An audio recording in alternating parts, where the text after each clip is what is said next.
আজ আমাদের গন্তব্য লাহিড়ী বাবার আশ্রম। কলকাতা থেকে দূরত্ব প্রায় ৬০ কিলোমিটার, আর গাড়িতে যেতে সময় লাগে ঘন্টা দুয়েক মতো। ট্রেনে গেলে ব্যান্ডেল স্টেশনে নেমে অটো করে নিতে পারেন। স্টেশন থেকে আশ্রমের দূরত্ব ৫ কিলোমিটার মতো। শেয়ার অটোতে জনপ্রতি ভাড়া পড়ে ২৫ টাকা এবং সময় লাগে ১৫ মিনিট মতো। নিজস্ব গাড়িতে গেলে শেষ ১ কিলোমিটার রাস্তা খুবই সংকীর্ণ, তাই লোকাল লোকজনকে জিজ্ঞাসা করে যাওয়াই ভালো। আশ্রমটি খোলা থাকে সকাল ১০টা থেকে ১২টা এবং বিকেল ৪টে থেকে ৬টা। এই আশ্রমে জুতো ছাড়া ঢুকতে হয়। মূল ফটকের দুপাশে ৩-৪টে চায়ের দোকান আছে, যেখানে আপনারা টাকার বিনিময়ে জুতো খুলে রাখতে পারেন। আশ্রমের প্রবেশপথে রয়েছে এরকম সুন্দর আলপনা এবং দুপাশের রাস্তায় রয়েছে প্রচুর পাখি। এই আশ্রমটি তৈরি করা হয় যোগীরাজ শ্যামাচরণ লাহিড়ীর স্মৃতির উদ্দেশ্যে। এখানে বাচ্চাদের জন্যও রয়েছে একটি পার্ক, তাই বাচ্চারাও খুব ভালো সময় কাটাতে পারে এখানে।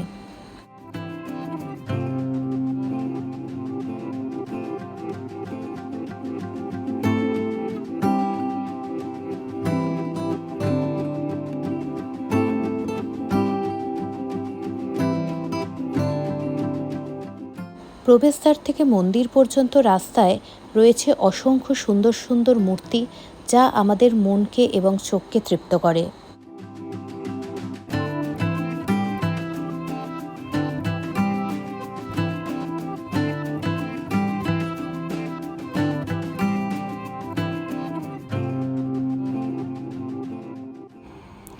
মূল মন্দিরটি একটি জলাশয়ের উপর নির্মিত।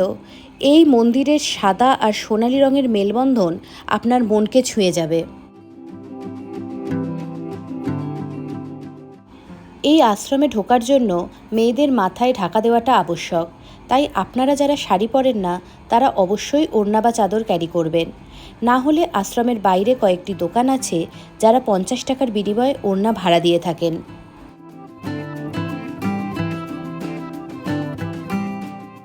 মন্দিরের ভিতরে ক্যামেরা নিয়ে প্রবেশ করা যায় না। সেখানে রয়েছে যোগীরাজ লাহিড়ী বাবার সুন্দর একটি মূর্তি, আর নিচে আছে ধ্যানকক্ষ। সেখানে আছে লাহিড়ী বাবার আরও একটি মূর্তি। সন্ধেবেলায় মন্দিরটি সেজে ওঠে অপরূপ আলোকসজ্জায়।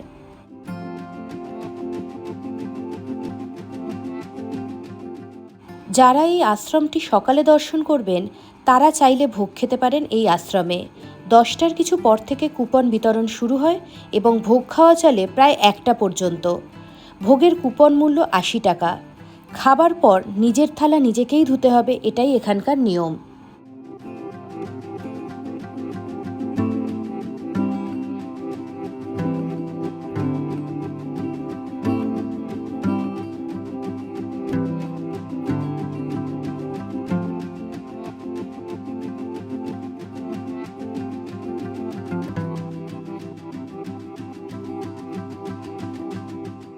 এই আশ্রমে রয়েছে হিন্দু দর্শনার্থীদের পাশাপাশি মুসলিম এবং খ্রিস্টান দর্শনার্থীদের জন্য আলাদা আলাদা প্রার্থনা গৃহ, যা সর্বধর্ম সমন্বয়ের এক প্রকৃষ্ট উদাহরণ।